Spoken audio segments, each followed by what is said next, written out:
Our next speaker is Dr. Subhayu Roy. Dr. Subhayu Roy is sales product person in the field of life science and nanoscience instrumentation for the last 20 years.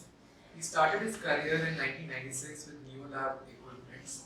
He is currently associated with Toshniwal Brothers Private Limited as General Manager. He is responsible as the head sales for the entire Western region. With this short introduction, I request Dr. Roy to begin his talk.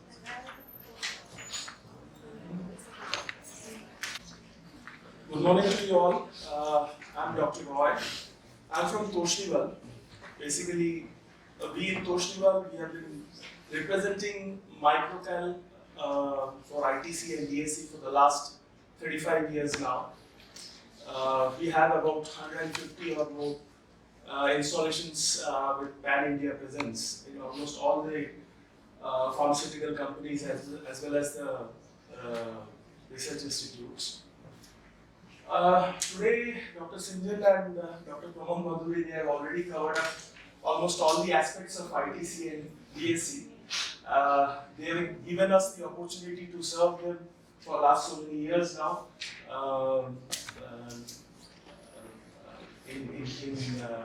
from GE to Malvern. So I'll just basically cover up the overview for ITC and DSC, just for a broader understanding for all of us. Okay.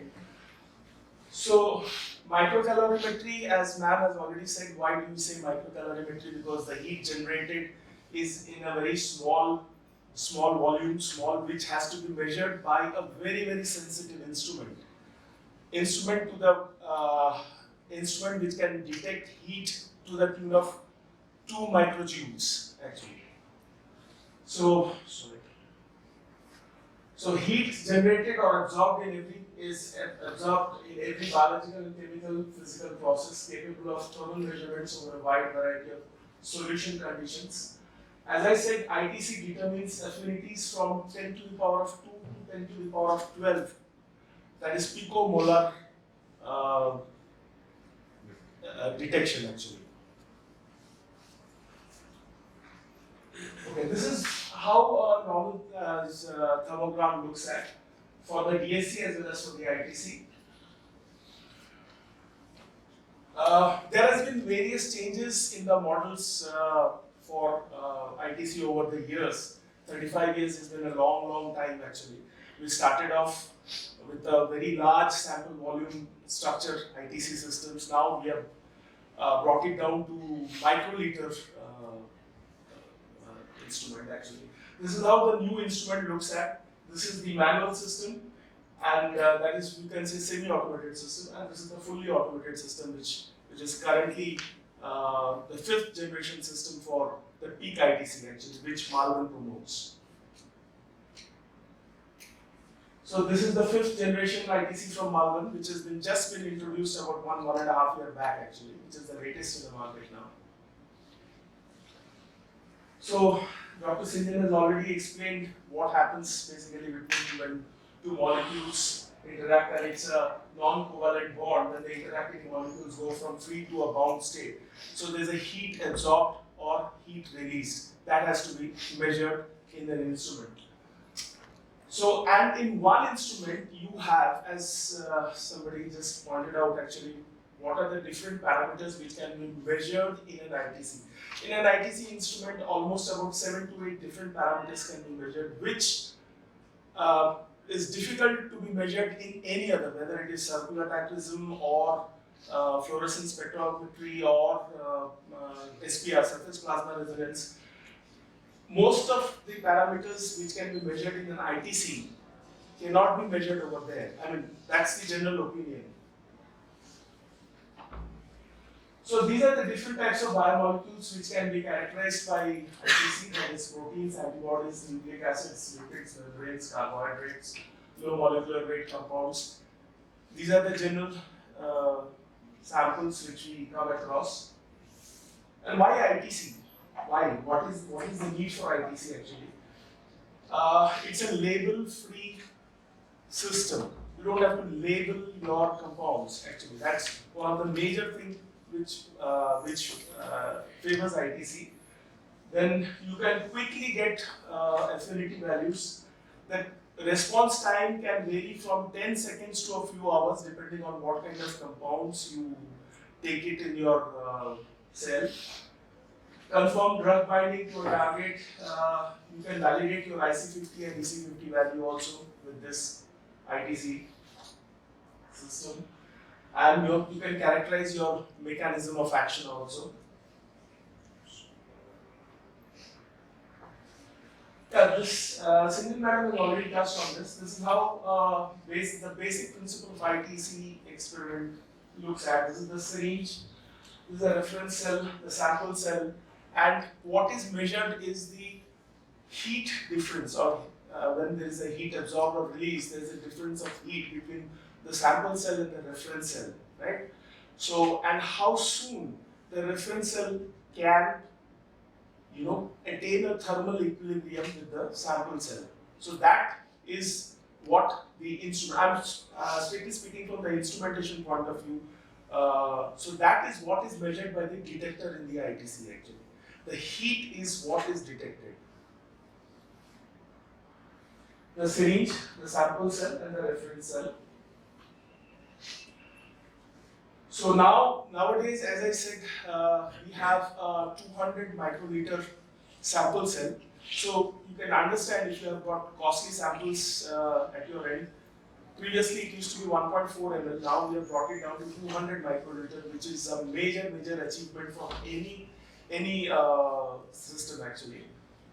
And we have a total dead volume of 280 microliters, and in the syringe 40 microliters.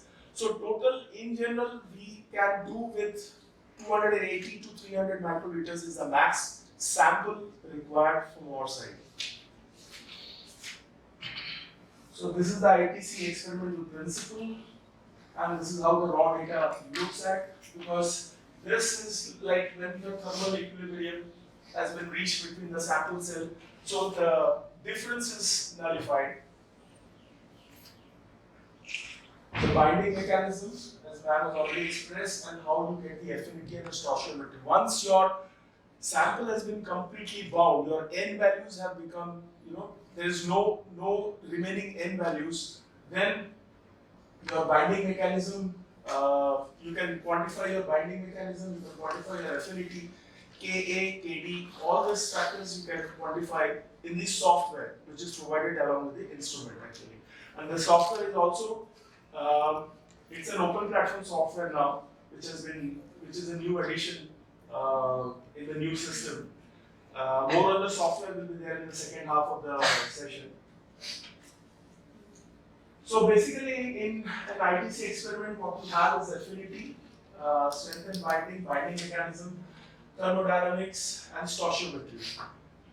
You need to know what is the strength of your, binding compound. Okay, applications. Now, majorly it is basically for assessing the protein quality.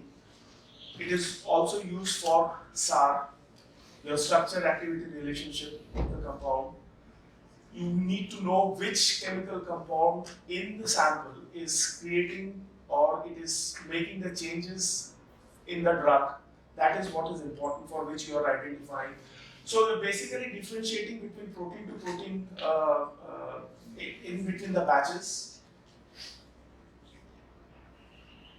50% fully active. When there is a shift in isotherm to left, reveals denatured state of protein, and uplifting of isotherm indicates different binding mechanism. Okay, these are basically assessment of protein quality by ITC actually, which we have taken depending on some of the case studies what has been done by our internal scientists. Protein small molecule interactions, protein ligand interactions. These are all values which are provided by the software, by the chi-square fit, which we call it actually. Your KD, delta H, delta S, everything is provided by the software, depending on the, take the concentration, it's extremely important to understand the concentration at which you are going to work with the sample as well as basically with your sample actually. And you also have to understand that the instrument is completely dependent on the heart of the instrument, that is the cell. The cell accepts a particular amount of concentration. More of concentration also creates a lot of you have to have a lot of cleaning issues, because if it is it's a very viscous kind of, from the instrumentation point of view, if it is a very viscous compound, you need to have regular or very vigorous kind of cleaning, and you have to ensure that the cell is completely or vigorously clean before the start of any of your experiment actually. Can I ask you? Sorry. Sorry to interrupt. In many of the clinical experiments, in some of the slides, even for Indian slides, I observed that some of the curves you don't have a sigmoidal point actually. So the baseline when you're missing, it is difficult to calculate the unsaturated portion of the protein. That is important calculation of the equilibrium constant. So in this case, in the graph, I don't see that the lower one unsaturated region. It's not sigmoidal, it's hyperbolic. It's not going to So, how did you calculate this KD in this case? I mean, you use this unsaturated lower portion with there is no dry drug protein interactions here. You missed that point. That is started from when the protein kinase interaction.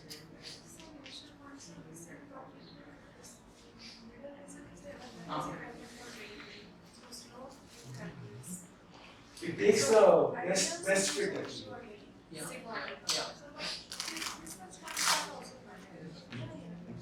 Because it takes the best fit, sir. I mean, it doesn't take go through all the points. Equation you have the observed values minus unsaturated by again you have unsaturated plus saturated values you have in these three calculations. Yeah, that is an equilibrium. Okay, so protein DNA, protein measure also.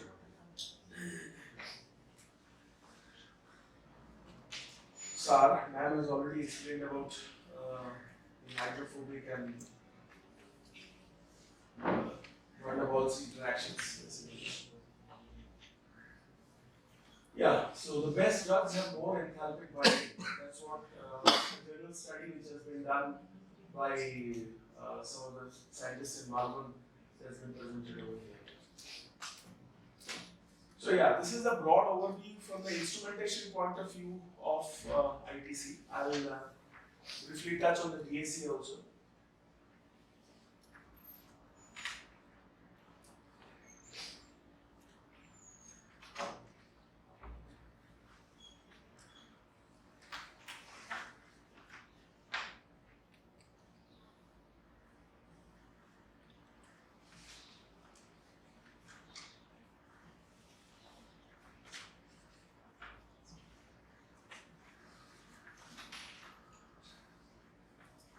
Yeah, so you already know this. This is ITC and DAC thermogram.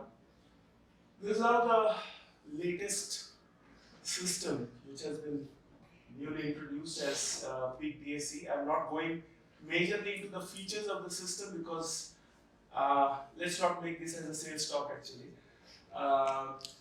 This is the manual system and this is the fully automated system. There are a lot of advancements which has come in, like from the pharma. Previously it was not meant from the pharma angle point of view for the DSC, but now since it's a major requirement, so 21 CFR part level compliance, IQ, OPPQ, all these things have been added into the manual as well as to the automated system. So Dr. Pramod has already covered on this part. DAC applications in biotherapeutic development, why it is required for biosimilars as well as biocomparatives. Majorly for antibody domain studies, what you see when you are doing a DAC study of an antibody, which is very important. Indian man has already done this. Basically, it's the difference between, again, it's the difference between the heat generated between the sample cell and the reference cell. So that is the temperature difference, like how soon the instrument can bring it, and it's all done by Peltier. Peltier cooling. So the ramp up and the ramp down is all done by Peltier actually. So the sensitivity is very important. See, you must have heard of DSCs outside also, but they are more on the thermocouple bind from the thermocouple point of view actually. This is from the Peltier point of view actually. So heat capacity is the difference in the heat capacity between the sample and the reference cell. The excess heat capacity which makes the difference in the DSC. Protein unfolded, protein folded. So transition midpoint Tm, that is your temperature midpoint or the melting point. This is your enthalpy delta H, and this is your delta Cp. That's your heat capacity actually.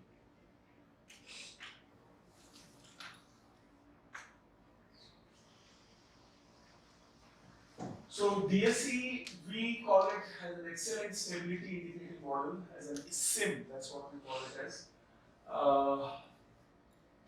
For various reasons like Tm, delta H cal, delta Cp. Madam has already explained the calculations behind it, Dr. Pramod has done it.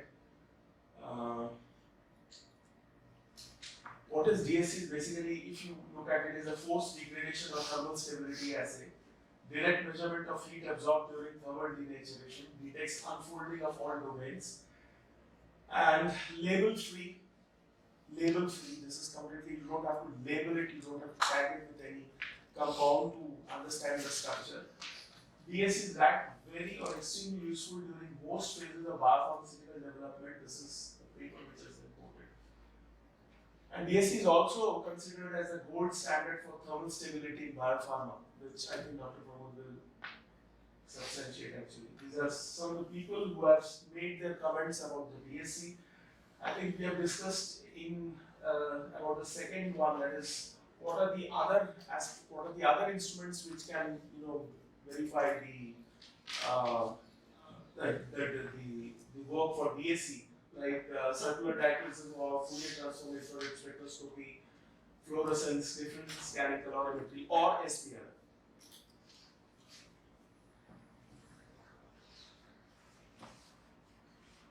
Yeah, so to summarize, basically, as I said, the current system supports the 21 compliance.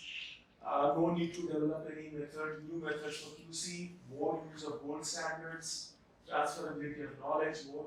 I mean, you understand the instrument, you understand your compound much better than what it used to be previously. And DSC is now more sensitive to changes in higher order structure, which Madam took it up, like in the fluorescence structure or in the cyclodichroism, you see a lot of changes in the structure. DSC is also being used to study those structures now. Actually. Yeah, so that's what I would like to say. Any questions from your side on this overview, please do. Thank you.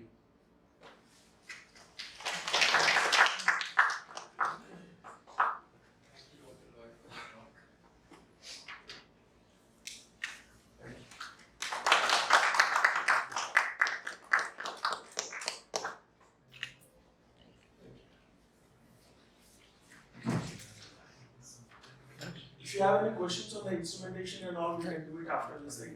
Dr. Murli over here will be helping regarding the application point of view in the second half. There are a lot of uniqueness in the system, like if a scientist knows about his compound, whether it's a lipid, it's a protein, and if you can feed it into the software also helps him, to get better results. So he'll touch on this in the second half actually, right? Thank you. So we will discuss about the software and the analysis after the tea break. So now we can break for tea up to 11:15 and then come back here again for the data analysis part. Participants who haven't taken the software from me yet for DSC 96 can wait, take it from me and install on their laptops. Others can go for it.